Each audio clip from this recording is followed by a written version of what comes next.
he has a lot of really good strings in the mid-range. Back 2-2-3 has a ton of range. Ends with an overhead. Ends in an overhead. Forward 2, if you use the butt of his sword, he advances a lot before going into it. I'm a big fan. He's got a big boot, a big leg. It's like Sweet Chin music. He's got a low combo starter. He does not have an overhead combo starter. So again, a theme with this game is characters have like a really good low overhead, but then the other one's not so great. So he'll use his standard hop attack. What's up with that dino head back there, bro?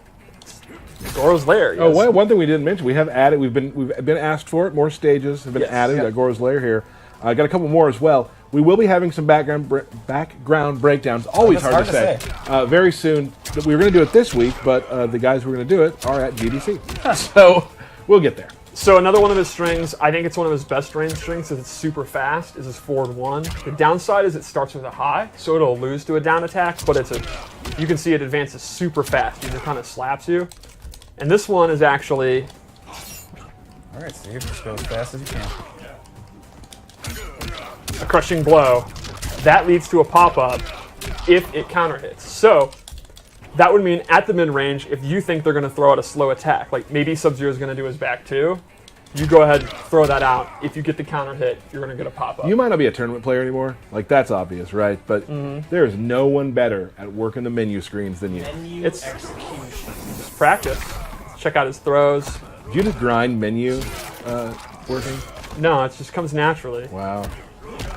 All right, so let's go over his special moves. That's kind of a taste of his normal attacks, which are, you really can't go wrong at mid-range. Another cool thing is those daggers, the snake daggers, he now uses them more. You can see he uses them, his hop attack, his combos and stuff. Like when you start a match with Kotal, like right from this distance, like what are you thinking? If you know that they're not going to do like a low attack, you can't go wrong with starting with forward 1. But then if you read that, you can do his down 4. Ooh, that's good. You could go for a jump in. You could go for his forward 2, which is on the slower side, but that's what complements the forward 1. Gotcha. So let's go over his special attacks. Yep. The key ones from MKX are back with new animations, and they're slightly different, but the core of them's back. Like, we talked about his daggers, his parry's back. He can hold it. If the opponent attacks, he'll absorb the attack. And then have advantage. And then he can have his advantage and go for a combo. Yep. The disc is back. It's super fast in this one. It does a lot of damage. I love the effects of it breaking on the body. Yeah, that looks super cool. Really nice. His Sunbeam is back. If he's standing in it, he actually gets life back. Nice. Then he has several new moves, which this is one of my favorites, the Saw move. It's a great combo ender, and it's just absolutely nasty looking. There was something kind of in MKX where he went over and did a Saw.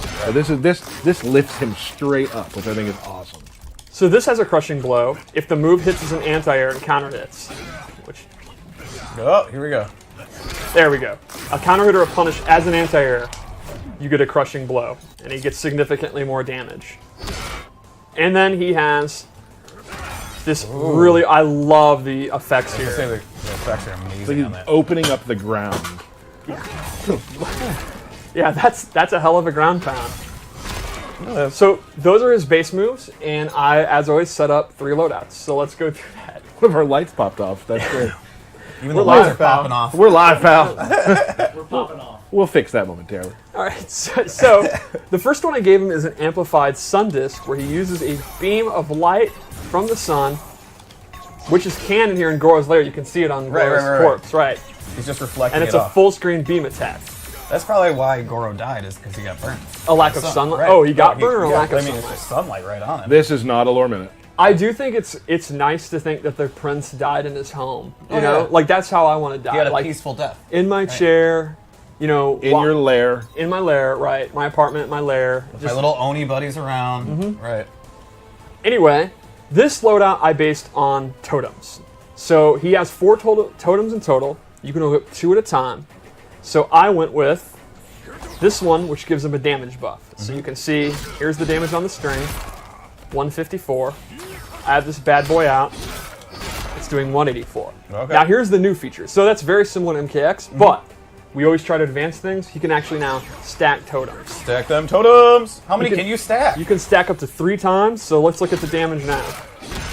And, Yep. and that'll add each buff. Wow. You can also stack multiple totems. So, This totem is his blood absorb, the blood god totem, where every time he hits you, the blood gets absorbed in the totem. And when it times out, that'll actually go to Kotal's health. You'll see all the blood he's absorbing, and when it times out, he's going to get health back. So you can full actually health do right now. So yes, yeah. but so you can have this totem out, then a damage one, and then another damage one, or vice versa, or 3 of one. So he has 4 different totems you can choose from. For another one that I didn't equip, it's really cool. It buffs his regen his stamina regen. So if you're using meter burn attacks all the time, because why wouldn't you? Yeah, absolutely. He has significantly faster regen. That's pretty awesome. And you said you can only have 2 of those out Right. at a time. 4 totems that you can choose from. You can have 2 that you choose, and then you can have 3 that you can stack, if that makes sense. Yeah, absolutely. You can mix and match as you please. Yep, and it just looks cool to stack the totems. Like, look at that. Yeah. The math was definitely confusing to me just then. All right, so I'm there just are, kidding. I get it. all right, so let's go to a second loadout. I'm a huge fan of this one. You're a fan of pretty much all of them, Steve. This one I'm really into, Oh, super fan. Gotcha. because this is my cat loadout. It looks so cool. He turns into a jaguar, and he has this full screen lunging attack that goes into this awesome It thing. just eats your throat real quick. Yeah, I mean, that's what cats do, right? Yeah, it'll go straight for the jugular every time. Then, we didn't see this in the trailer, he actually has an air one, where he does this party crasher move, turns into a cat, and then rolls away. That's awesome. And this is great for, faking in jump-ins, or jumping over fireballs and punishing them.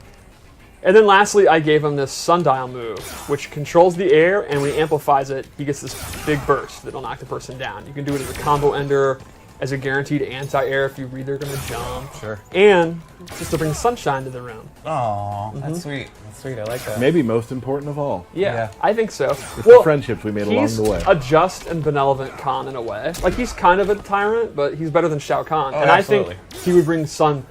I must bring sun to my Aztec. What a compliment. He's better than Shao Kahn. Yeah. Yeah, I mean, that is a compliment. Yeah. All right, so what about one more loadout? Sure. Yeah. This is your loadout. Yes. Ooh. This is my skin that I use. Okay. Just previewing everyone. This is my skin.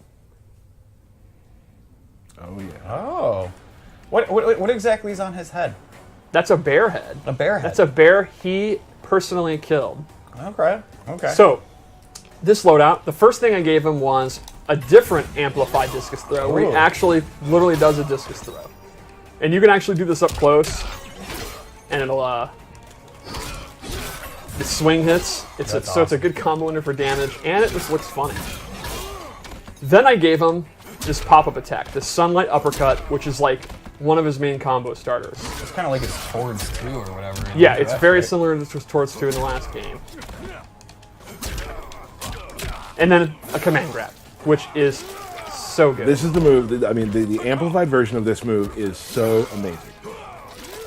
So when he drinks blood, he gets a buff. You can see his tattoos are glowing, and that gives him a damage buff. He can stack it 3 times. Every time you do it, the tattoos are going to glow longer, and the buff lasts longer. Now you can see he'll be at max level. His tattoos are hella glowing, and now he gets this damage buff. And it lasts a pretty good amount of time. So the more command grabs you do, the more stronger you get. And he has tick throws, just like you'd expect. His down one. Explain tick throws for those who don't know what that means. The idea there is you're doing a normal attack that the opponent blocks, and you cancel into the command grab, and the opponent's still going to be blocking, and they'll actually get grabbed. So for example, with 4-3-4, Yep. with 4-3-4, it's an advancing 2-hitting string, so the opponent's going to want to keep blocking. You can go into that, and it'll actually go into the throat. So the opponent has to let go of block to like uppercut you or hop attack out, which means you can then go into doing the whole string. Got it. And this is another one that's really good. So those are my Kotal Kahn loadouts. I would say he's pretty similar to the flavor of MKX. Great range, the command grab's back, the totems are back. Right. But with the new discus moves, there's a couple other abilities. The cat stuff by far. I mean, so cool. Imagine not equipping the cat move. I can't. I don't want to.